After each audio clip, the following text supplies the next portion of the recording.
Hello and welcome to my YouTube channel Education Tab। Guys, आप जानते हो कि मैंने प्रीवियस लेक्चर में आपको माउंटेन्स के बारे में पढ़ाया था, highest peaks in India. But thereafter I realise that first we have to cover the Indian geography and accordingly उसके साथ साथ हम उनके माउंटेन पीक्स वगैरह सब कुछ करेंगे। बट माउंटेन पीक जो आपका था स्टैटिक जीके का क्वेश्चन था। तो ये जो कोर्स है ये कंप्रहेंसिव ज्योग्राफी का कोर्स मैं स्टार्ट करने जा रहा हूँ। And in this comprehensive course particularly मैं बोलूँगा जैसे आने वाले जितनी भी जेके एसएसबी के एग्ज़ाम हैं, चाहे वो एनटी का है,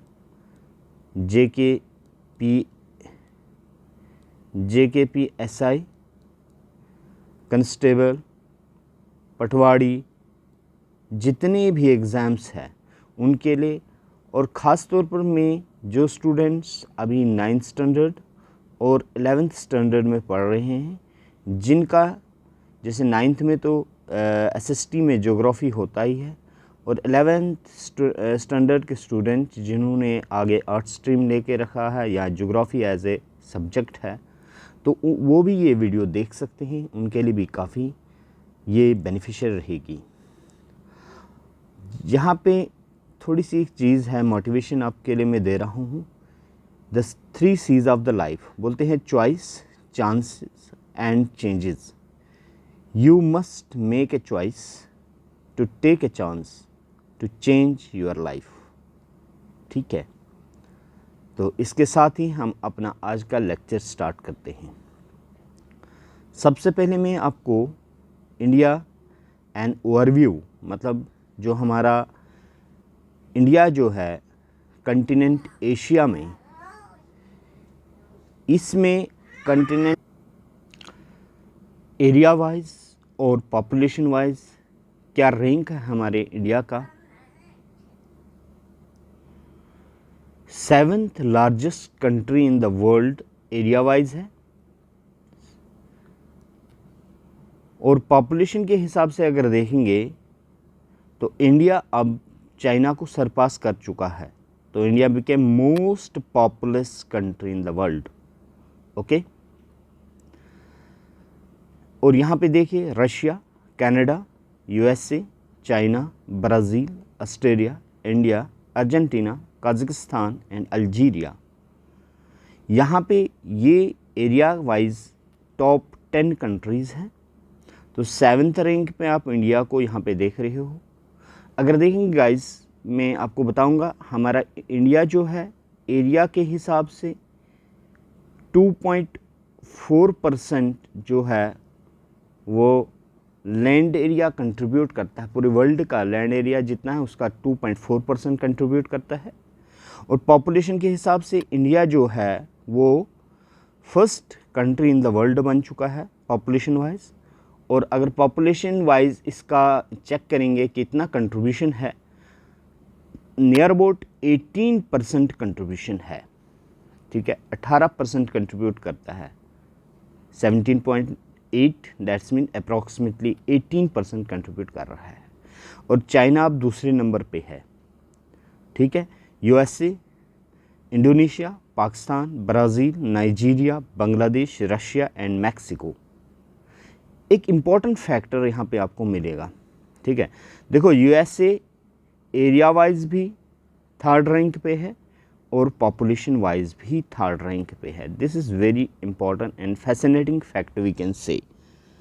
ठीक है, उसके बाद दूसरा एक इम्पॉर्टेंट फैक्टर यहाँ पे अगर देखोगे, अफ्रीका का Algeria area wise 10th rank पे है, और अफ्रीका की एक कंट्री जो है वो नाइजीरिया, वो 7th रैंक पे पॉपुलेशन वाइज है। ठीक है, 10th रैंक पे मैक्सिको अब आ गया, अर्लियर जो जापान था। ठीक है, तो ये थे इंडिया के कुछ ओवरव्यू इंडिया का। ठीक है, तो इसको आप याद कर सकते हो इस तरह से भी, RCUCBAI इंडिया तक अगर देखना है रुको भाई, तो ये यहाँ पे याद रख सकते हो। 7th लार्जेस्ट कंट्री है, उससे पहले 6 कौन सी कंट्रीज़ है, तो इनके नाम इस तरह एक्रोनॉमी है। यहाँ पे आप इंडिया का मैप देख रही हो, ये इंडिया का एक we can say political map दिखाया गया है। ये जम्मू कश्मीर आ गया आपका, ठीक है ना। यहाँ पे this is the Jammu and Kashmir, okay, ठीक है। चलिए, तो यहाँ पे अगर उसके बाद देखेंगे इंडिया का जो लोकेशन है, अभी हम पढ़ रहे हैं, वाई इंडिया इज़ कॉल्ड सब कंटिनेंट। जैसे कहीं को बार आप देखते हो कि इंडिया एक सब कंटिनेंट है, लेकिन क्यों कहते हैं इसको subcontinent? Indian plate is a separate entity similar to the other plate tectonics. India along with other South Asian countries called as subcontinent. तो इंडिया को बाकी कुछ साउथ एशियन कंट्रीज़ हैं उनको लेके सब कंटिनेंट कहा जाता है। जैसे इसमें आप देखोगे पाकिस्तान भी आता है, इंडिया है, नेपाल है, भूटान है, बांग्लादेश है, तो इसको हम सब कंटिनेंट कहते हैं। इंडिया का ये देखो, ये लैंडमास है, इंडिया का लैंडमास 71 मिलियंस ईयर्स अगो, ठीक है। इस तरह से ये शिफ्टिंग है। अभी भी जो इंडियन प्लेट अगर देखोगे यूरेशियन प्लेट के साथ, वो स्टिल एक स्ट्राइकिंग में है। स्टिल इंडियन प्लेट इस तरह जा रही है, यूरेशियन प्लेट वहाँ से यहाँ आ रही है, ठीक है। तो नियर अबाउट 5 सेंटीमीटर का इम्पैक्ट पर ईयर होता है यहाँ पे, जिसकी वजह से हमने कल भी पढ़ा था, मैंने आपको बताया था, हिमालयन रेंजेस जो है, जैसे माउंट एवरेस्ट की बात करेंगे, माउंट एवरेस्ट जो है वो हर साल उसकी लेंथ बढ़ती रहती है, उसकी लेंथ जो ऊंचा हाइट है जो वो इंक्रीज़ कंटिन्यूसली कर रही है, ठीक है। वो इसी मोमेंट की वजह से है। जैसे यूरेशियन प्लेट ये ऊपर से आ रही है और इंडियन प्लेट नीचे से जा रही है, क्लियर, ठीक है। तो ये कुछ थोड़ा सा यहाँ पे मैंने मैप भी डाला हुआ ताकि आप मोमेंट को समझ सके किस तरह से हमारा लैंडमास जो है वो मूव कर रहा है, क्लियर। उसके बाद कुछ इंपॉर्टेंट फैक्ट्स हैं यहाँ पे। It display the behaviour similar to other continent which are surrounded by water and boundaries are found by the mountain ranges. अब देखो इंडिया का अगर देखोगे, इंडिया का यहाँ से देखोगे ये वाला रीजन, ये यहाँ से यहाँ तक it is surrounded by Arabian sea, और यहाँ पे देखोगे इस साइड से बे ऑफ बंगाल, और नीचे से साउथ साइड से अगर देखोगे इंडिया को इंडियन ओशन ने कवर करके रखा है। तो जिसकी वजह से इस वाले पार्ट को हम पेनिनसुला भी कहते हैं। जो भी लैंडमास अगर तीनों साइड से वाटर बॉडीज से जो है कवर्ड मतलब सराउंडेड है, उसको पेनिनसुला कहते हैं, ठीक। तो ये पेनिनसुलर इंडिया है, यहाँ से नीचे आपको देखोगे ये पेनिनसुलर इंडिया है। Also India is considered to be subcontinent because it has a distinct geographical feature. India का जो जोग्राफिकल फीचर है बिल्कुल अलग है। यहाँ पे देखेंगे अगर हम देखना चाहते हैं इंडिया का किस तरह से डिस्टिंक्ट फीचर हमें नज़र आएगा, यहाँ पे देखोगे India is bounded by here from Himalaya, ठीक है। हिमालय से पूरा ये कवर किया है हिमालय ने, ठीक है। और यहाँ से वाटर बॉडीज़ का है, एक नेचुरल बैरियर बना हुआ है, इसीलिए इसका एक डिस्टिंक्ट जोग्राफिकल फीचर है।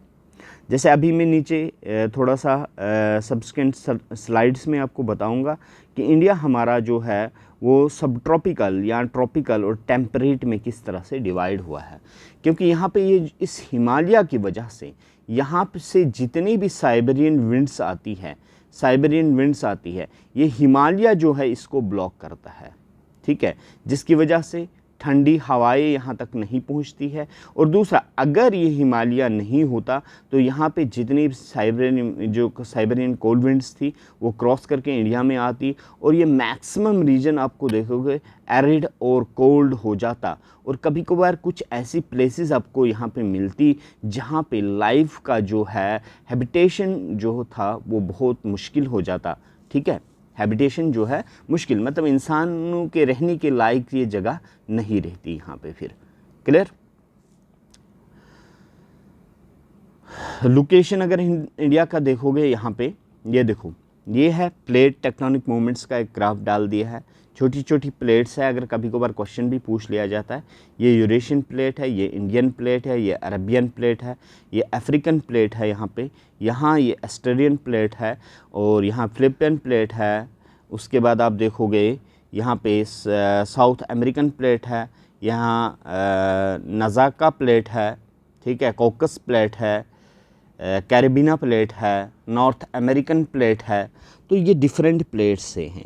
अब ये जो इंडियन प्लेट, अगर देखोगे इंडियन प्लेट आप यहाँ पे देखो, या आप यहाँ पे ऑस्ट्रेलियन प्लेट जो थी, ये यहाँ पे ये मडागास्कर आपको दिख रहा है। क्या दिख रहा है? मडागास्कर। जैसे साउथ वेस्ट मानसून जब हम पढ़ते हैं तो ये this is the Madagascar reason.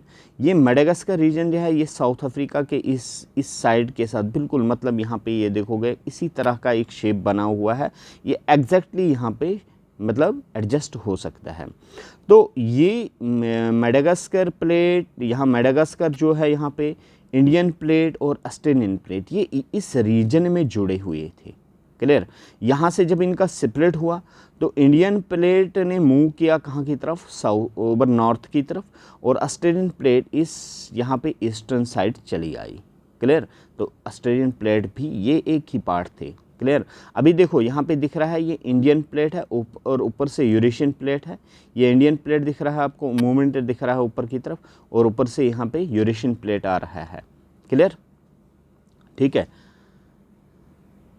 तो यहाँ पे लोकेशन अगर देखोगे आप, ये है India lies on the Indian plate which is in the northern portion of Indo Australian plate. ठीक है, इंडो ऑस्ट्रेलियन प्लेट उसके नॉर्दर्न साइड में, ये ऑस्ट्रेलियन प्लेट है, इसके नॉर्दर्न साइड में है। द इंडिया सब continent is surrounded by 3 different water bodies and easily recognisable on the world map. तो 3 वाटर बॉडीज से इसको घेरा हुआ है, जो ऑलरेडी मैंने आपको बोला। तो अगर आपको वाटर बॉडीज़ दिखानी है, मैं इस स्लाइड में आपको वाटर बॉडीज़ दिखाता हूँ। यहाँ देखो, इधर थोड़ा क्लियर दिखेगा। यहाँ पे आपका अरेबियन सी आ जाएगा, ये आपका इंडियन ओशन है यहाँ पे, और यहाँ पे बे ऑफ बंगाल है, बे ऑफ बंगाल। ठीक है ना? क्लियर? तो 3 वाटर बॉडीज़ ने इसको पूरा घेर के रखा हुआ है यहाँ से। ये देखो, ये तीनों वाटर बॉडीज़ ने इसको घेर के रखा हुआ है यहाँ से। क्लियर? ठीक है। अब यहाँ पे हमने देखना है इंडिया क्या ट्रॉपिकल है और टेम्परेट कंट्री है। तो इसको थोड़ा सा अच्छी तरह समझने के लिए हम यहाँ पे देखते हैं। मैं आपको एक रीजन बताता हूँ। जैसे हम वर्ल्ड ज्योग्राफी जब स्टार्ट करते हैं, लैटिट्यूड और लॉन्गिट्यूड के बारे में डिस्कस करते हैं, तो हमारा ग्लोब इस तरह का होता है। ओके, ग्लोब की ये सेंटर वाली लाइन जिसको हम इक्वेटर कहते हैं, क्या कहते हैं? 0 डिग्री इक्वेटर। और कुछ इम्पॉर्टेंट जो है इसकी, हम कह सकते हैं इसके इम्पॉर्टेंट कुछ लैटिट्यूड्स होते हैं, जैसे ये वाला लैटिट्यूड और ये वाला लैटिट्यूड। इसी तरह से सदर्न साइड भी 2 लैटिट्यूड होते हैं, ये वाला लैटिट्यूड और ये वाला लैटिट्यूड। इस लैटिट्यूड को हम 23 degree and half minute north कहते हैं। क्लियर? ये होता है 66 degree and half minute north. ठीक है, और ये होता है 23 degree and half minute south, और ये होता है 66 degree and half minute south. Clear? इनका नाम देखेंगे अगर, ये वाला जो नाम है, इसका जो नाम है किसका? इसको कहते हैं आर्टिक सर्कल। ठीक है, और इसको कहते हैं अंटार्कटिक। ठीक है, ये वाला जो है इसको कहते हैं tropic of Capricorn. Southern side है ये 2 इम्पॉर्टेंट लैटिट्यूड्स।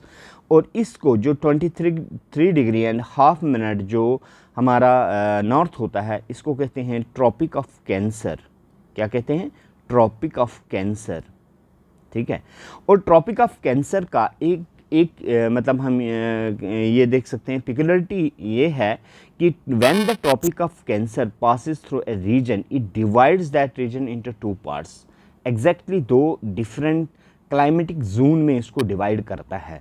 जैसे ट्रॉपिक ऑफ कैंसर यहाँ से पास होता है, इस रीजन से पास होगा ट्रॉपिक ऑफ कैंसर। ठीक है, ये हमारी इंडिया के नियर अबाउट 8 स्टेट से पास होता है। तो यहाँ पे देखेंगे ट्रॉपिक ऑफ कैंसर जो है, ट्रॉपिक ऑफ कैंसर, तो ऐसा माना जाता है कि जो इसका ये वाला रीजन है होगा सदर्न साइड, उसको हम ट्रॉपिकल रीजन कहते हैं, ट्रॉपिकल, और जो नॉर्दर्न साइड आएगा उसको टेम्परेट रीजन कहते हैं। बट इंडिया टेम्परेट क्यों नहीं है? इंडिया जो है ज़्यादातर ट्रॉपिकल, या एक वर्ड और इस्तेमाल किया जाता है इसकी जगह जिसको हम सब ट्रॉपिकल कहते हैं, सब ट्रॉपिकल। कभी जब आप क्लाइमेट पढ़ोगे तो वहाँ पे आपको दिया होगा कि इंडिया की जो क्लाइमेट है वो सब ट्रॉपिकल क्लाइमेट है, ठीक है। क्यों है मैं आपको बता रहा हूँ अभी, I will just justified it by another map. मैं आपको दूसरा मैप पहले दिखाता हूँ जहाँ पे, हाँ यस दिस वन, ये देखिए इंडिया का जो ट्रॉपिक ऑफ कैंसर है कितनी स्टेट से, ये हमारी 8 स्टेट से पास हो रहा है। जैसे गुजरात से पास हो रहा है, यहाँ पे राजस्थान नंबर 2 पे, मध्य प्रदेश आ गया, फिर आपका नंबर 4 छत्तीसगढ़ आ गया, झारखंड आ गया, वेस्ट बंगाल आ गया, त्रिपुरा आ गया और मिज़ोरम आ गया, ठीक है। ये नाम लिखा हुआ पर गुजरात, राजस्थान, मध्य प्रदेश, छत्तीसगढ़, झारखंड, वेस्ट बंगाल, त्रिपुरा एंड मिज़ोरम, ये 8 की 8 स्टेट आपको याद होनी चाहिए, ठीक है, कि किन स्टेट से ट्रॉपिक ऑफ कैंसर पास होता है, ठीक है। मतलब ऐसा भी क्वेश्चन आ सकता है, which of the following state find the odd one, या through which of the following state tropic of cancer passes और डज नॉट पासिस, क्लियर। तो ये जो रीजन है ना, जो भी सदर्न साइड जितना भी रीजन होगा वो आपका ट्रॉपिकल रीजन आ जाएगा। क्या रीजन आ जाएगा? ट्रॉपिकल रीजन आ जाएगा, क्लियर, ट्रॉपिकल। और ऊपर टेम्परेट होता है। लेकिन हमारा इंडिया टेम्परेट क्यों नहीं है? ज़्यादातर यहाँ पे आपको अगर टेम्परेट क्लाइमेट मिलेगी वो आपको लद्दाख, ज़्यादातर लद्दाख रीजन में, ठीक है। और लद्दाख हम वीकेंड से लद्दाख यूटी और जो हमारी जम्मू एंड कश्मीर यूटी के कुछ ओवरलैपिंग एरिया है उनको हम टेम्परेट रीजन कहते हैं, ठीक है। वो बिकॉज ऑफ दैट, मैं आपको बता रहा हूँ, because of the presence of Himalaya की प्रेजेंस की वजह से यहाँ पे हमारे पास ग्रेटर हिमालय, लेसर हिमालय और शिवालिक रेंजेस मिलेंगे। ट्रांस हिमालय तो ऊपर है। तो इन हिमालयन रेंजेस की वजह से यहाँ पे जब हम कह सकते हैं साउथ वेस्ट मानसून आते हैं। क्या आते हैं? South west monsoon. जब साउथ वेस्ट मानसून आएंगे तो south west monsoon near about इस तरह का आते हैं। यहाँ पे जब ही अभी मैंने दिखाया था मडागास्कर यहाँ पे है, तो ये इस तरह से मूवमेंट होती है। ये क्लाइमेटोलॉजी में अगर जिसने पढ़ा होगा तो वो अंडरस्टैंड कर लेगा। हमारी इंडिया की जो लोकेशन है, अगर लैटिट्यूड जो देखेंगे 8 डिग्री 4 मिनट नॉर्थ से स्टार्ट हो जाती है, मतलब just slightly above the equator है। इक्वेटर 0 डिग्री है। तो कोरिलिस इफेक्ट एक लगता है जैसे ही ये विंड्स जो होती है, जैसे ही ये विंड्स क्या करेंगे, जैसे ही ये विंड्स यहाँ से जो विंड्स आती है, ठीक है, ये विंड्स जैसे ही पास करती हैं किसको? इक्वेटर को पास करेंगे। जैसे ही विंड्स इक्वेटर को पास करेंगी तो इस तरह से इनका जो है वो राइट बेंडिंग शो करता है। कोरिलिस इफेक्ट ये बोलता है, क्लियर। तो ये इस तरह का साउथ वेस्ट मानसून यहाँ से एंटर करेगा, यहाँ से ऐसे घूम के यहाँ से फिर दोबारा से एंटर करता है, क्लियर। ये मतलब जो हमारा हम कह सकते हैं जो अरेबियन ब्रांच होती है इसकी, अरेबियन सी वाली ब्रांचेस, यहाँ से 3 ब्रांचेस में ये डिवाइड होता है। एक तो डायरेक्टली स्ट्राइक करता है यहाँ पे, जो शेड ऑफ करेगा इस रीजन को, वेस्टर्न घाट्स में अपनी जो रेनफॉल होता है। उसके बाद दूसरा एक एंटर करता है इस तरह से, जो मिड सेंट्रल इंडिया से गुजरता है, क्लियर। और एक यहाँ पे अरावलीज रेंज है। ये मैं अरावलीज रेंज इस कलर से बना रहा हूँ, ये अरावलीज रेंज इस तरह से है। और एक ब्रांच जो होती है किसकी? साउथ वेस्ट मानसून की एक ब्रांच जो है वो पैरेलल टू अरावलीज चली जाती है, जिसकी वजह से वो इस रीजन में, राजस्थान वगैरह में बारिश बहुत कम होती है, राजस्थान रीजन में, ठीक है। बिकॉज इसके काफ़ी रीजन्स हैं। मेन रीज़न मैं एक बोलूँगा, क्योंकि अरावली जो है, जो आपकी अरावली है, ये वाली अरावली है, इट इज़ इस तरह से है कि विंड्स इसके पैरेलल चलती हैं, ठीक है। विंड्स को जैसे जो विंड्स मॉइस्चर लेके आती है, एक तो इनको हाइट मिलनी चाहिए, दूसरा कोई ब्लॉक करना चाहिए, ब्लॉक करेगा, कोई माउंटेन ब्लॉक करता है तो अपना ये जो मॉइस्चर है वो शेड ऑफ करती है। यहाँ से जितना भी ये विंड्स जा रही हैं ये लेडन कहते हैं, मॉइस्चर लेडन होती है। मॉइस्चर लेडन का मतलब इनके अंदर पूरा मॉइस्चर भरा होता है। आपने पढ़ा होगा Cherrapunji in Meghalaya region is the place where जहाँ पे हाईएस्ट रेनफॉल होता है। वजह क्या है? क्योंकि इस चारापुंजी इस जगह में जो हमारी जो साउथ वेस्ट मानसून जब गुजरते हैं इनको एक फनलिंग इफेक्ट मिलता है। क्या मिलता है? फनलिंग इफेक्ट बोलते हैं उसको, फनलिंग इफेक्ट। ये फनलिंग इफेक्ट क्या है? फनलिंग इफेक्ट का मतलब होता है जैसे कोई चीज़ ना किसी के बीच से रगड़ के निकलती है। जब रगड़ के चीज़ें निकलती है तो काफ़ी ज़्यादा अपना मॉइस्चर शेड ऑफ करेगी। क्लियर? तो एक ये क्वेश्चन भी आता है, यहाँ पे ध्यान रखना, जैसे ही ये विंड्स अगर वेस्ट टू वेस्ट देखेंगे ना, ईस्ट टू वेस्ट यहाँ पे देखोगे तो बारिश की जो कंटेंट होता है आस्ता आस्ता कम होता जाता है। फिर जो यहाँ पे कुछ रीजन है जैसे दिल्ली है, हरियाणा, पंजाब, चंडीगढ़ वगैरह जो रीजन्स हैं यहाँ पे, ये सेंट्रल इंडिया से एक आती है जो विंड और ये आपस में यहाँ पे मर्ज हो जाती है तो बारिश इस रीजन में जैसे जम्मू कश्मीर तक वगैरह होता है। तो आज की जो हमारी जैसे बारिशें हो रही हैं तो ये साउथ वेस्ट मानसून की वजह से हो रही है। Point is clear? तो इस क्या मैंने बताया, यहाँ पे हिमालय का प्रेजेंस जो है ना, हिमालय का प्रेजेंस हम समझ रहे थे क्यों इसको ट्रॉपिकल टेम्परेट जोन क्यों नहीं कहते हैं हम। टेम्परेट जोन इसलिए नहीं कहते क्योंकि इस हिमालय की वजह से यहाँ पे बहुत अच्छी बारिश होती है इस रीजन पे। इस रीजन में काफ़ी ज़्यादा इंडिया के ऊपर वाले नदर्न पार्ट में भी जो ट्रॉपिक ऑफ कैंसर से नदर्न साइड है उस रीजन में भी बारिश होती है because of this south west monsoon. South west monsoon जो है मॉइस्चर लेके आता है एंड हिमालय के प्रेजेंस में यहाँ पे बारिश होती है। दैट्स वाई हमारी जो कंट्री है that is lean mostly toward the tropical और we can say temperate type of climate show करेगी। ओके, तो the temperate part northern part of tropic of cancer is the twice the area of the tropical part. अच्छा, वो area की बात ये बता रहा है कि यहाँ पे अगर देखोगे ये चीज़ जो है जब ट्रॉपिक ऑफ कैंसर यहाँ से पास हुआ ट्रॉपिक ऑफ कैंसर तो ये जो ऊपर वाला पार्ट है यहाँ देखो, यहाँ तो साइज़ बहुत कम है ना क्योंकि वाटर बॉडीज़ ने घेर के रखा हुआ है। तो ये वाला पार्ट तकरीबन दुगना है किससे, जो सदर्न साइड जितना पार्ट है उससे डबल पार्ट है ये। The country is separated from the rest of Asia bye the Himalaya. Himalaya की प्रेजेंस की वजह से रेस्ट ऑफ एशिया से ये कंट्री जो है वो बिल्कुल सेपरेट हो जाती हैं। It's climate is dominated by tropical monsoon, जो मैंने अभी तक समझाया आपको, यही ट्रॉपिकल मानसून की वजह से ये डोमिनेट रहती है। And the temperate air masses are blocked by the Himalaya. वो मैंने पहले ही बोला कि यहाँ पे देखो, अगर आपको इस मैप में भी दिख रहा होगा, यहाँ पे आपको लगेगा मतलब बिल्कुल ऐसे हरा भरा नहीं है, ऐसे रेगिस्तान टाइप है, पूरे पठार है यहाँ पे। क्लियर? तो ये विंड्स जो होती है यहाँ पे ब्लॉक हो जाती है हिमालय की वजह से। Entire area of south of Himalaya is essentially tropical from the climate point of view. Although night temperature in the winter at the several places in the northern India may come down to the level of those prevailing temperate land, yet clear skies and intense isolation rise the day temperature to the tropical level. Okay. अब एक और वजह है, जो भी यहाँ पे जो जितने भी हमारे कोस्टल एरियाज जितने हैं ना यहाँ पे, इन जगहों पे कोई विंटर नहीं होता, ये याद रखना। मतलब मॉडरेट टेम्परेचर रहता है। अब 12 महीने एक ही किस्म का वहाँ पे टेम्परेचर देखोगे। रेनफॉल कंटिन्यूसली हो रही है because of the presence of the water bodies surrounding those area. ठीक है, जैसे मुंबई है, केरला है, यहाँ पे तमिलनाडु है, अपना ये आ गया तेलंगाना आ गया, आंध्र प्रदेश आ जाएगा यहाँ से। इन रीजन्स पे आप ना मैक्सिमम बारिशें, मतलब कोस्टल एरिया में टेम्परेचर हमेशा मॉडरेट रहता है।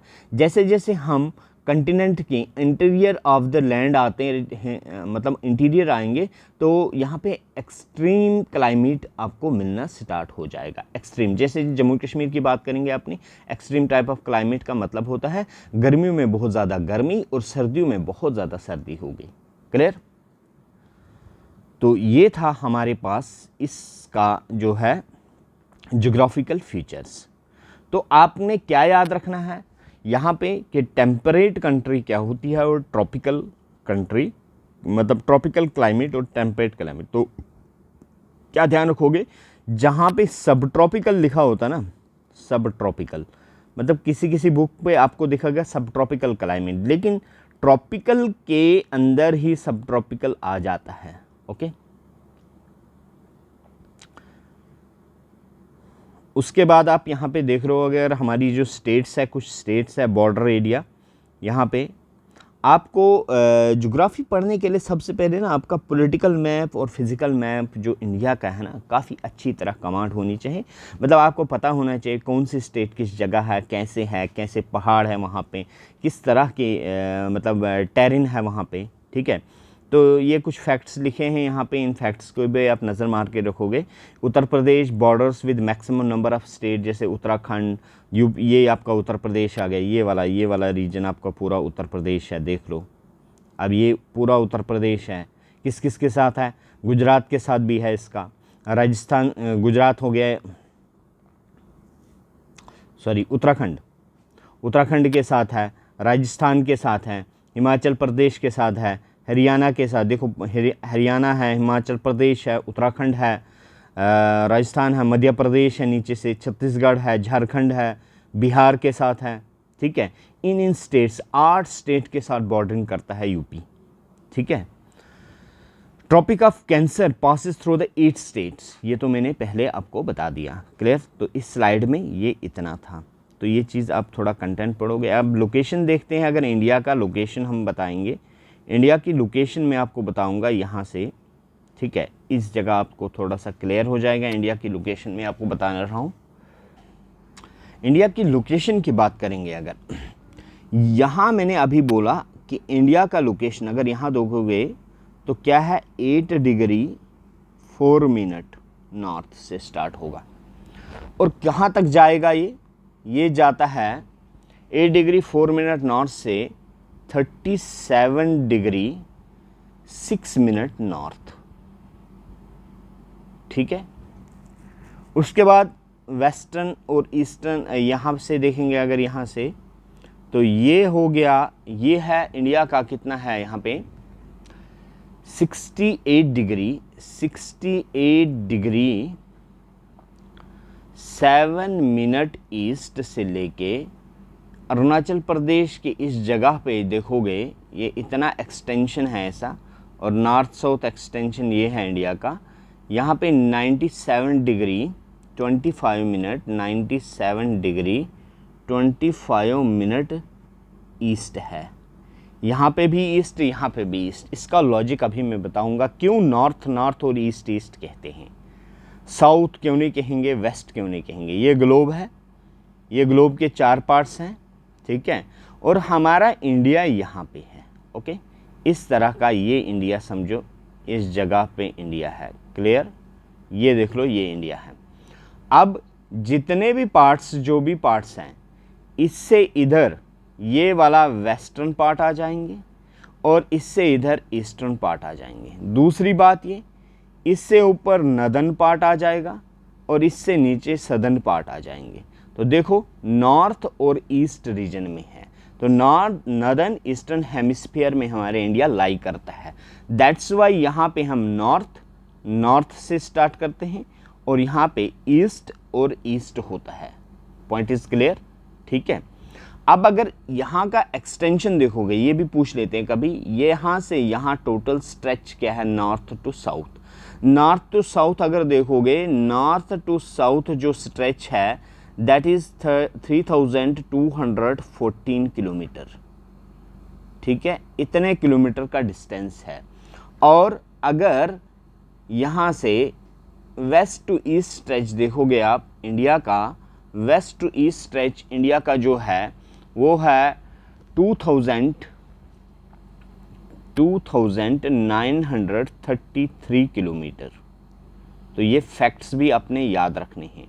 नॉर्थ से ईस्ट कितना है, नॉर्थ से साउथ कितना है, दैट इज़ 3214 किलोमीटर, और वेस्ट से ईस्ट कितना है, दैट इज़ 2933 किलोमीटर।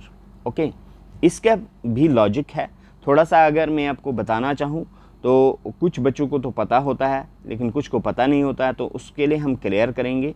मैं आपको बताता हूँ थोड़ा सा एडिशनल इन्फॉर्मेशन अगर आप लेना चाहते हो, ताकि बोलते हैं कि सस्ता बार बार और महंगा एक ही बार करते हैं, क्लियर। तो यहाँ पे थोड़ा सा मैं इस मैप पे इस चीज़ को क्लैरिफाई कराऊंगा आपको।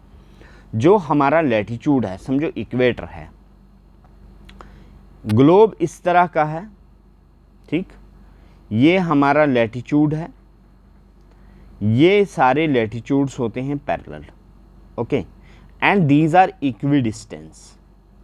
याद रखना लैटिट्यूड हमारे जो होते हैं, लैटिट्यूड ये बराबर होते हैं, और 1 डिग्री लैटिट्यूड जो है, या 1 डिग्री लॉन्गिट्यूड भी हो, बट 1 डिग्री जो लैटिट्यूड है वो 111 किलोमीटर्स के बराबर होता है, ठीक।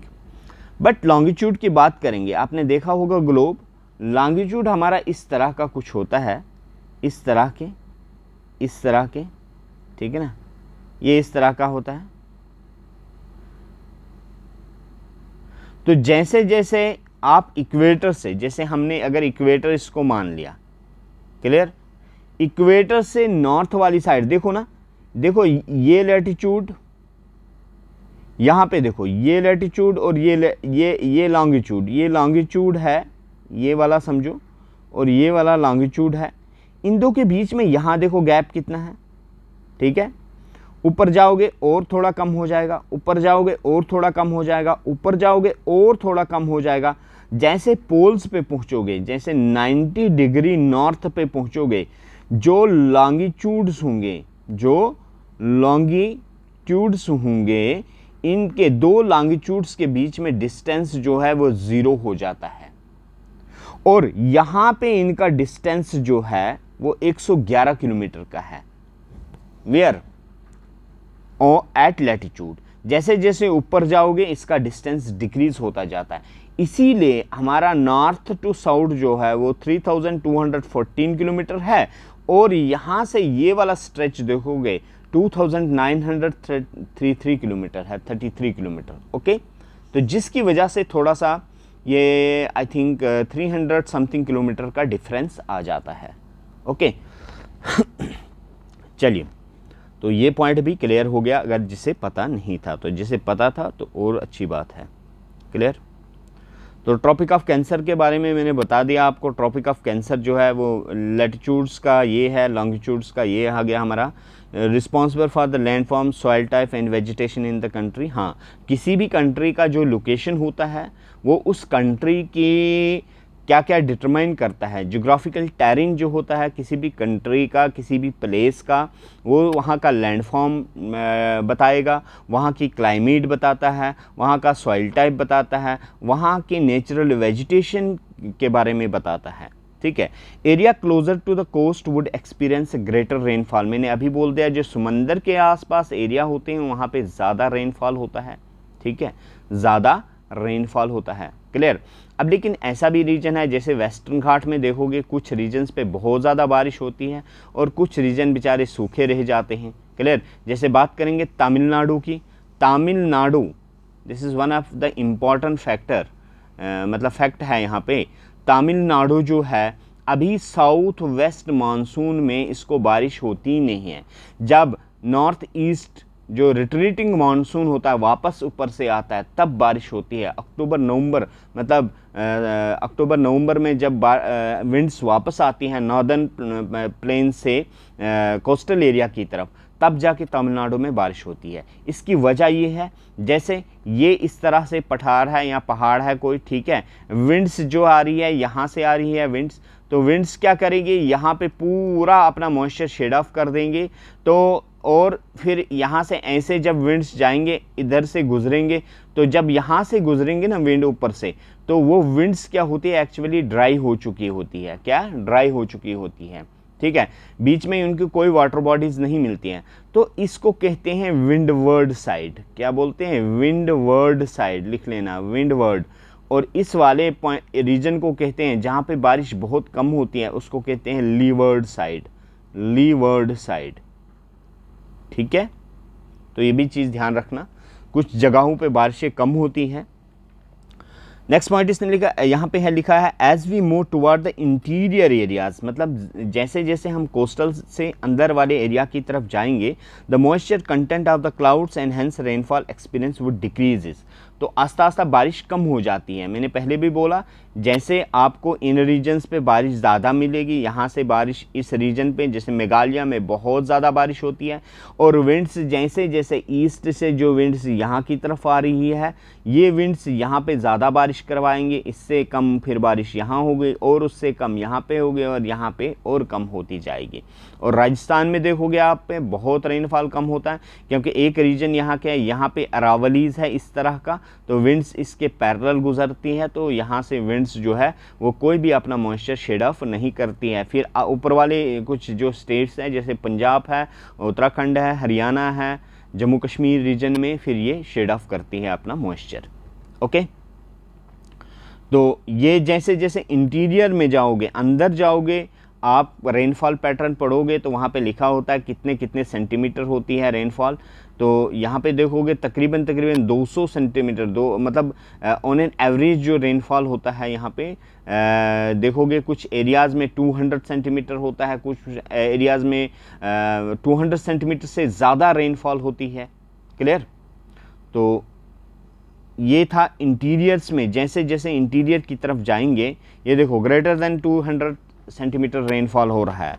For example area of high rainfall, जो 200 सेंटीमीटर से ज़्यादा रेनफॉल है, न्यूट्रेंट सीप टू द लोअर लेयर्स हो जाती हैं। ठीक है, जो उस ज़मीन में जहाँ पे बारिश ज़्यादा होती है ना, तो वहाँ की सॉइल लेटराइट सॉइल होती है। कौन सी सॉइल होती है? Laterite soil. जैसे सॉइल टाइप्स अगर पूछ लिया जाए या पढ़ेंगे हम, तो ज्योग्राफी जो होती है ना वो टोटल कनेक्टेड होती है। आपको रेनफॉल पैटर्न पता है, अगर वहाँ पे रेनफॉल कितना हो रहा है तो you can easily decide the soil type किस टाइप का होगा वहाँ पे।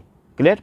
ठीक है, तो यहाँ पे ये लिखा है ना न्यूट्रन सीप टू द लोअर लेयर्स, इसको साइंस में एक टर्म बोलते हैं, इसको लीचिंग बोलते हैं। क्या बोलते हैं? Leaching, leaching of nutrient. ठीक है, ये एक टर्म होती है यहाँ पे, ये लीचिंग प्रोसेस हो जाता है यहाँ पे। Clear? Lines of latitude longitude, ये मैंने आपको समझा दिया कि जैसे जैसे ऊपर हम चलते जाएंगे तो ऑटोमेटिकली क्या होता। अच्छा, दूसरा जो ये लैटिट्यूड होता है ना, जैसे ग्लोब का ये वाले लैटिट्यूड्स होते हैं, ये क्या डिटरमाइन करते हैं? ये क्लाइमेट डिटरमाइन करते हैं। याद रखना, लैटिट्यूड आपका जो होगा, लैटिट्यूड आपका क्लाइमेट बताएगा किस किस्म का क्लाइमेट है, और लॉन्गिट्यूड जो होता है, एक्चुअली लॉन्गिट्यूड जो होता है वो टाइम जोन बताता है, मतलब टाइम जोन के बारे में डिसाइड करता है। ठीक, अब हमने देखा 1 डिग्री लैटिट्यूड जो है, 1 डिग्री लैटिट्यूड किसके बराबर होता है? 111 किलोमीटर के बराबर होता है। इसी तरह 1 डिग्री, तो 1 डिग्री जो लॉन्गिट्यूड है वो क्या बताता है? 4 मिनट के बारे में, मतलब 1 degree is equal to 4 minute. दो प्लेसेस में अगर 1 डिग्री लॉन्गिट्यूड का डिफरेंस होगा तो उनमें टाइम का जो होगा एक मिनट का फ़र्क होगा। ठीक है ना? कितना मिनट का फ़र्क होगा? 1 मिनट का फ़र्क होगा। जैसे सपोज़ मैं आपको बताऊंगा, यहाँ पे मैंने टाइम जोन लिखा है, थोड़ा सा आपको नेट से, विकिपीडिया से कुछ स्क्रीनशॉट्स लिए हैं मैंने, आपको यहाँ पे ऐड किया है। ये टाइम जोन है। ठीक है, ये इंडिया का टाइम जोन है। सपोज करो यहाँ पे क्या लिखा, देखो, time zone observe in India and Sri Lanka is UTC plus, क्या लिखा है? प्लस। ठीक है, जो हमारा GMT जिसको हम 0 डिग्री, जैसे ये ग्लोब है, जो 0 डिग्री लॉन्गिट्यूड है, 0 डिग्री लॉन्गिट्यूड, उसके ईस्टर्न साइड जो भी होगा वहाँ टाइम प्लस होता है, और इस वेस्टर्न साइड जितना भी होता है वहाँ टाइम माइनस होता है। ये याद रखना। तो ये जो प्लस वाला साइन डाला है, बिकॉज इसका मतलब हमारा हिंदुस्तान जो है वो लॉन्गिट्यूड के ईस्टर्न साइड में है। ओके, और यहाँ पे अगर सपोज करो यहाँ पे हम टाइम जो है, टाइम ले लेते हैं 12। ठीक है, तो एग्जैक्टली हमारा इंडिया में 5 घंटे, 5.5 घंटे हम अहेड ऑफ GMT है, ग्रीनविच मेरिडियन टाइम जिसको बोलते हैं। अब ग्रीनविच मीन टाइम जो है GMT, जीएमटी को हम मोस्टली अब यूटीसी से डिनोट करते हैं, क्योंकि जीएमटी और यूटीसी का मतलब एक ही है। अब यूटीसी क्या होता है एक्चुअली? यूटीसी का मतलब होता है यूनिवर्सल, इसको कहते हैं coordinate universal time zone, I think कुछ ऐसा ही कहते हैं। मैं आपको दिखा भी दूंगा यूटीसी का फुल फॉर्म, यहाँ पे लिखा भी था कहीं पे। Greenwich UTC is the mean current time Sunday, ठीक है। करंट टाइम जीएमटी जो है ये टाइम जोन इस तरह से जैसे दिखाया है, जीएमटी टाइम 25 अगस्त 2024 का आज की डेट का है ये, तो यहाँ पे लिखा, हाँ यूटीसी, ये देखो यहाँ पे भी लिखा है UTC, UTC, UTC plus 5 hours 30 minute, तो 5 घंटे 30 मिनट अहेड है हम किससे? जीएमटी या यूटीसी से। Clear? Indian standard time into force 1 January 1906 में आया था and also apply to the Sri Lanka, ठीक है। However the Calcutta time was officially maintain as a separate time zone until 1948। Calcutta 2 time zone थे एंड बम्बई टाइम अंटिल, मतलब हर कंट्री के, जैसे हमारे इंडिया का भी वन ही टाइम जोन, एक टाइम जोन है, जिसमें एक हिस्ट्री ये भी है, जो असम जो नॉर्थ ईस्टर्न साइड है, जो चाय बागान टाइम जोन हुआ करता था, इसके बारे में आप हिस्ट्री आप खुद सर्च कर लेना, तो उसके बारे में ये बोल रहे हैं। अभी भी यहाँ लिखा भी है कहीं कि चाय बागान Madras and professionally for this standard careering process, वो एक्चुअली इसलिए डिसाइड करते हैं क्योंकि अगर देखोगे ना 2 घंटे का फ़र्क आ जाता है यहाँ पे हमारा। कितने घंटे का फ़र्क आ जाता है? 2 घंटे का फ़र्क आ जाता है। सनराइजिंग स्टेट ऑफ इंडिया जो है that is Arunachal Pradesh. Clear? Arunachal Pradesh को कहते हैं सनराइजिंग स्टेट। जैसे गर्मी में आप सितंबर अक्टूबर में, मतलब अभी यहाँ देखोगे हमारा जो यहाँ पे हमें अगर जो सनराइज़ होता है, गुजरात की बात करेंगे और अरुणाचल की बात करेंगे। सपोज़ करो अगर यहाँ कुछ वक्तों पे आप बिलीव नहीं करोगे 4:30 बजे भी सनराइज़ होता है। आप पता करवा लेना, 4:30 बजे, सुबह के 4:30-5 बजे के आसपास सनराइज़ होता है यहाँ पे, ठीक है। और वही यहाँ पे 6:30-7 बजे के आसपास सनराइज़ होगा, 6:30-7 के आसपास सनराइज़ होगा। तो 2 घंटे का, एग्जैक्टली 2 घंटे का फ़र्क है यहाँ पे टाइम का, गुजरात और इसमें, ठीक है। तो ये चीज़ याद रखना। तो इसके लिए जो ईस्टर्न स्टेट्स हैं ये डिमांड कर रहे थे कि हमारा सेपरेट टाइम जोन होना चाहिए, क्योंकि इनका जो एडमिनिस्ट्रेटिव और ऑफिशियल वर्क जो होता है काफ़ी हैम्पर होता है। क्योंकि अगर 4:30-5 बजे इनका जो, मतलब 5-4:30 बजे अगर वहाँ पे सनराइज़ होगा तो इनको 10 बजे तक वेट करना पड़ता है, तब तक इनका आधा दिन गुजर चुका होता है, ठीक है। तो फिर मतलब इंडिया में ऑफिशियली जो भी वर्किंग आवर्स ऑफिस वगैरह है वो 10 बजे होता है, ठीक है। अब 4:30-5 बजे इनको तो रात हो जाती है यहाँ पे, और 4:30 बजे यहाँ पे छुट्टी होती है 4-5 बजे, ठीक है। तो इसके लिए ये डिमांड कर रहे हैं। इसकी ये थोड़ी हिस्ट्री है, आप खुद भी पढ़ देना जो इंटरेस्टेड होगा। तो जस्ट मैंने आपको एक फैक्ट बोला इसके regarding, okay, because that is not part of the syllabus, but आप नॉलेज के लिए पढ़ सकते हो। और कोई ऊपर मतलब जैसे कोई गैजेट कैडर पोस्ट के लिए तैयारी कर रहा है, पीएससी वगैरह के लिए, तो उनको पढ़ने की ज़रूरत पड़ती है ये चीज़ें, ओके। बस आपने इतना ध्यान रखना थोड़ा कि ईस्टर्न साइड जो होगा प्लस होगा टाइम, और वेस्टर्न साइड जो होता है वो टाइम क्या होता है वो माइनस हो जाता है। The area to the north of tropic of cancer is nearly twice the area of the south of it, ठीक है।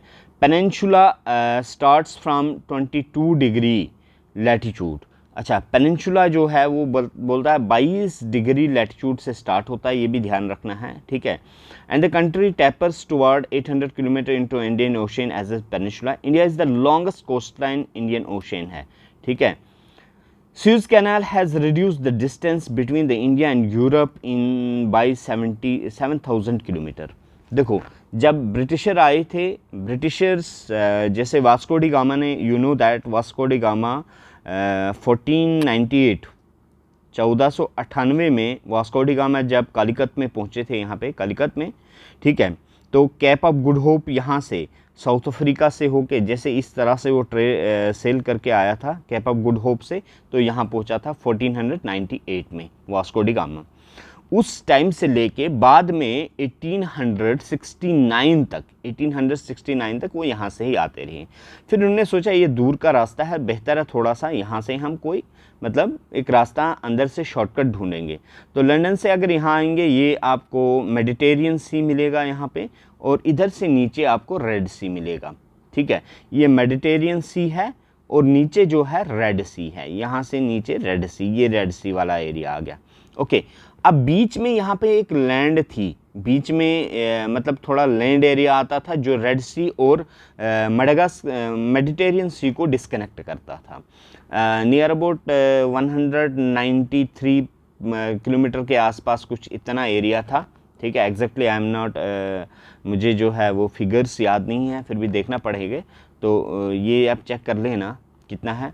तो इसकी एक कैनाल खोदी गई कि कनेक्ट कर दिया किसको, मेडिटेरियन सी और रेड सी को, जिसकी वजह से कितना 7000 किलोमीटर का डिस्टेंस जो है वो रिड्यूस हो गया यूरोप और इंडिया के बीच में। ठीक है, और एक और कंट्रास्टिंग आपको एक फैक्ट बोलूँगा, यहाँ पे जब ब्रिटिशर ने ये बनाया था मेडिटेरियन सी और इसके बीच में, वो नहीं चाहते थे बाकी यूरोपियन कंट्रीज़ जो है इसका मतलब लाभ उठाए, क्योंकि इंडिया जो है जिसको गोल्डन स्पैरो के नाम से जाना जाता है, आज भी रिसोर्सेज इंडिया के पास बहुत है, पोटेंशियल, बस रिसोर्सेज को हमें आइडेंटिफाई करने की ज़रूरत है और उसकी प्रॉपर चैनलाइजेशन की ज़रूरत है। तो फिर भी अंग्रेज़ों ने बहुत लूटा था यहाँ पे, गोल्डन स्पैरो के नाम से जब जाना जाता है, यहाँ पे रिसोर्सेज रॉ मटेरियल वगैरह ले जाते थे यहाँ से।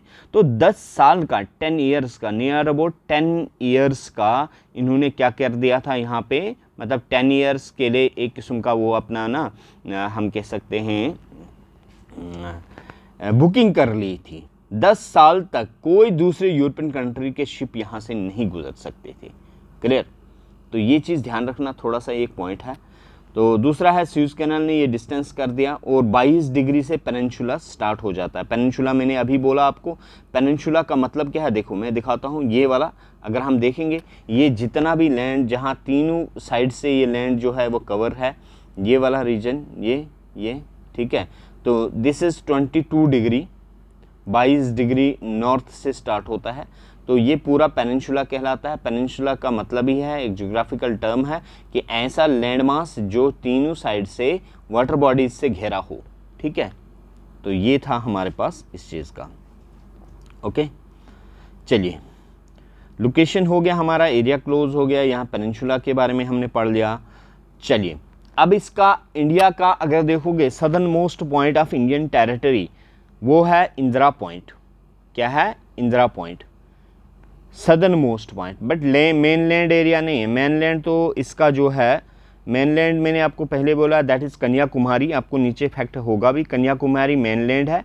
बट ये जो हमारे पास निकोबार आइलैंड्स हैं, जैसे अंडमान एंड निकोबार आइलैंड्स इस साइड से आते हैं ना, तो निकोबार आइलैंड का जो एक इंदिरा पॉइंट है 6 डिग्री 45 मिनट नॉर्थ होता है, एंड आल्सो कॉल्ड पैगमिलियन पॉइंट और पार्सन पॉइंट भी कहते हैं। ठीक है, बट ये इंदिरा पॉइंट याद रखना सबमर्ज्ड हो गया था 2004 में, जो सुनामी आई थी तो पानी के अंदर डूब चुका है।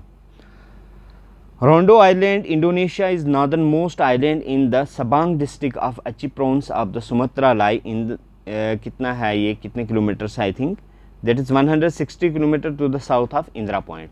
तो ये इंडोनेशिया का एक मतलब आइलैंड है, इंदिरा पॉइंट से दूर 163 किलोमीटर है। India and Indonesia are planning to collaborate to construct the Sabang to protect a channel between the Great Nicobar island and Rondo island. ठीक है, मई 2019 में ये प्लानिंग किया गया था।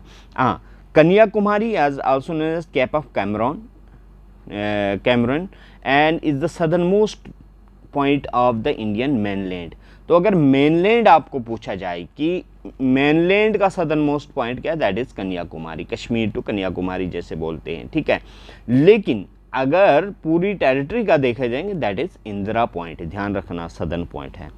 The country lies Holi in the northern eastern hemisphere. ये मैंने पहले ही समझा दिया आपको कि ये ग्लोब है, ग्लोब के 4 पार्ट्स हो जाते हैं। ये रीजन जो है, ये अगर देखेंगे ये है हमारे पास कौन सा है, ये northern western region, northern eastern region, यह गया सदर्न ईस्टर्न रीजन और यह गया सदर्न वेस्टर्न रीजन। तो हमारे इंडिया यहाँ लाई करता है, होली नॉर्दर्न ईस्टर्न हेमिस्फीयर में लाई करेगा। क्लियर। उसके बाद जो हमारा इंडियन स्टैंडर्ड टाइम जोन है वो 82 degree 30 minute east longitude is taken as standard meridian time as it passes through the middle of India from the Shankargarh fort Mirzapur in UP. ये जगह अच्छी तरह से याद रखना, शंकरगढ़ फोर्ट है Mirzapur. IST Indian standard time कितने डिग्री से गुजरता है? 82 डिग्री 30 मिनट ईस्ट। ठीक है, कहाँ से गुजरता है? शंकरगढ़ फोर्ट से Mirzapur in UP. The difference of local time between the western most point and eastern most point of India is 2 hours. मैंने पहले बोला आपको। ठीक है, हाईएस्ट पीक कल भी बात की थी हमने इन द प्रीवियस लेक्चर, मैंने जब माउंटेन पीक्स जो पढ़ाए हैं।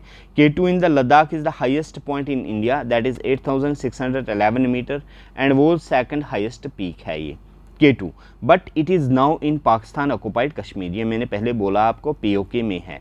ठीक है, अब जो हमारा अगर हाईएस्ट पीक है that is Kanchenjunga, that is in Sikkim. Okay, Indian territorial water extent कभी ये भी पूछ लेते हैं कितना है?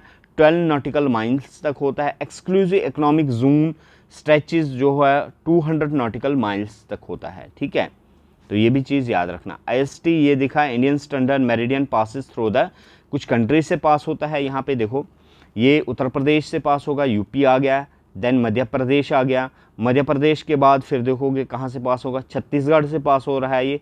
छत्तीसगढ़ के बाद ये कहाँ से पास होगा? उड़ीसा से पास होगा एंड देन आंध्र प्रदेश से पास होगा।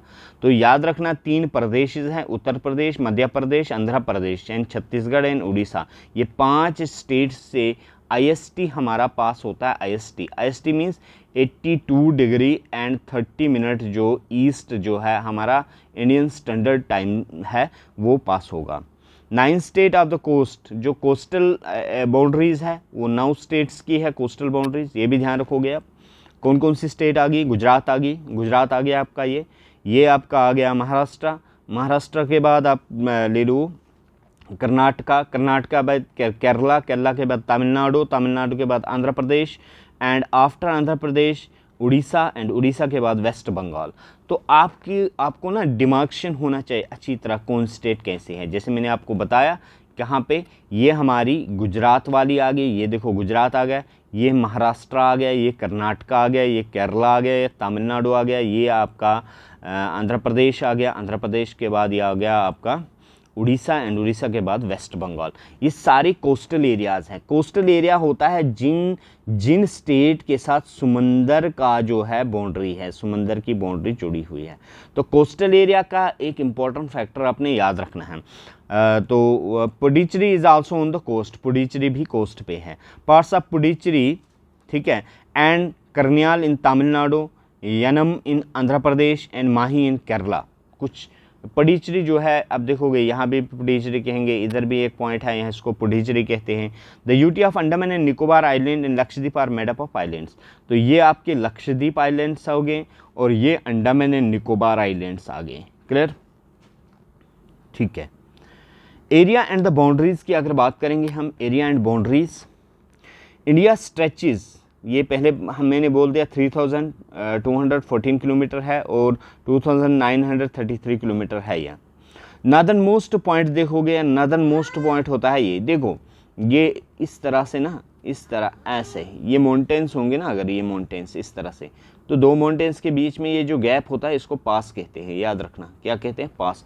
अब इंदिरा कोल क्या है? इसी तरह ये माउंटेन्स है, अगर थोड़ी सी पीक्स की हाइट कम होगी और थोड़ा सा लोलैंड एरिया बीच में आ जाएगा, ये कोल कहलाता है। ये क्या कहलाता है? कोल।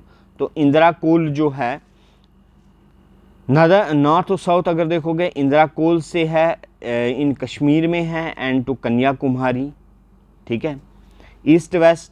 ईस्ट वेस्ट में देखोगे आप, ईस्ट वेस्ट अगर यहाँ पे कोई एक और मैप अटैच होगा, हाँ यहाँ पे देखो ईस्ट वेस्ट, ये है इंदिरा कोल, समझो इंदिरा कोल आ गया। इंदिरा कोल से लेके कन्याकुमारी तक आ गया आपका। ठीक है, कन्याकुमारी तक आ गया नीचे। और उसके बाद यहाँ पे गुजरात में एक जगह है जिसको हम गोहर मोटा कहते हैं। गुजरात से लेके यहाँ पे अरुणाचल प्रदेश में किबितू एक जगह है, ये याद रखना है। इंदिराकोल टू कन्याकुमारी, गोहरमुटा टू किबितू, ठीक है। ये आगे आपके कुछ चीज़ें। उसके बाद और कुछ फैक्ट्स हैं हमारे पास, क्योंकि ये हम इंडिया की फिजियोग्राफी जस्ट स्टार्ट कर रहे हैं, इसमें फैक्ट बहुत हैं। तो एरिया जो होता है वो 32,87,63 है यहाँ पे, सॉरी, ये याद रखना। 32,87,263 स्क्वायर किलोमीटर का एरिया है। Accounts 2.4% already I told about it, and total रफली area 17.7% of world population contribute करेगा। और मैं आपको और एक फैक्ट भी बोलूँगा, 17% हम कैटल्स भी कंट्रीब्यूट करते हैं वर्ल्ड के। कैटल समझते हो ना, मॉल मवेशी वगैरह, बफेलो, काऊ एक्स्ट्रा, ठीक है। मेनलैंड हैज़ कोस्ट लाइन, कितनी कोस्ट लाइन है? 61,000 किलोमीटर है कोस्ट लाइन, इंक्लूडिंग लेकिन Lakshadweep and Andaman and Nicobar island. And the coast line measures about 7,516.6 kilometre. Land boundary जो है, land boundary of India is 15,200 kilometre. समझ आया? 15,200 किलोमीटर, 6100 किलोमीटर, 7,516 किलोमीटर टोटल है। Okay, मैं समझाता हूँ ये पॉइंट्स, अगर आप फैक्ट को किस तरह से हमें याद रखना है। देखो, एक बात हुई किसकी? एक बात हुई कोस्टल एरिया की। ये कोस्टल एरिया, ये वाले एरिया, सिर्फ मेनलैंड के कोस्टल एरियाज, ओके, वो कितना है? वो है 6100 किलोमीटर, ओके। दूसरी हुई मेनलैंड की बात, कि मेनलैंड कितना है? मेनलैंड हो गया यहाँ से, जिसका समुंदर के साथ कोई भी, ये वाला मेनलैंड हमारा, ठीक है, इस तरह का ही है, थोड़ा बहुत ऊपर नीचे हो गया होगा। ये बांग्लादेश है बीच में, इतना। ये मेनलैंड, मेनलैंड कितना है? मेनलैंड 15,200 किलोमीटर है, ओके।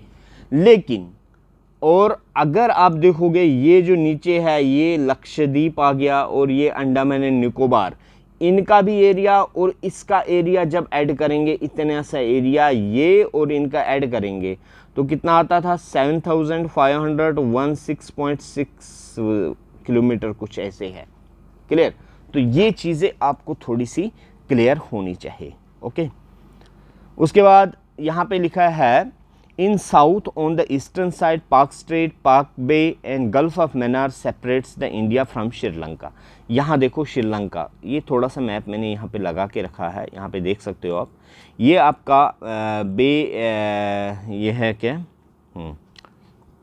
पाक बे है, ये पाक स्ट्रेट है, ये बे ऑफ बंगाल आ गया, ये पाक स्ट्रेट आ गई, ये पाक बे आ गया, और उसके बाद ये गल्फ ऑफ मैनार आ गया। ये है रामेश्वरम, ठीक है, इसको आदम्स रिच भी कहते हैं। तो यहाँ से बोलते हैं कि एक जो है वो आदम, इसको क्या कहते हैं, एक सेतु पुल के नाम से भी जाना जाता है। तो श्रीलंका और इंडिया जो है वो इसके थ्रू कनेक्टेड है, इसके थ्रू कनेक्टेड है। क्लियर? तो ये चीज़ ध्यान रखना। तमिलनाडु का ये एक प्लेस है रामेश्वरम, बहुत फेमस प्लेस है यहाँ पे। तो टोटल लैंड जो है हमारे पास देखेंगे, अगर टोटल लैंड नाइबर्स, जो मतलब नाइबर कंट्रीज़ हमारे पास है, that is Bangladesh, China, Pakistan, Nepal, Myanmar, Bhutan and Afghanistan. सबसे ज़्यादा जो इंडिया की बॉर्डरिंग है, that is longest border with Bangladesh, ठीक है। और उसके बाद सेकंड चाइना के साथ, फिर पाकिस्तान, फिर नेपाल, और सबसे शॉर्टेस्ट बॉर्डर जो है हमारा अफगानिस्तान के साथ है। India's island including Andaman and Nicobar island in the bay of Bengal and Lakshadweep and Minicoy and Amindivi islands in the Arabian sea. तो ये आइलैंड्स थे हमारे पास।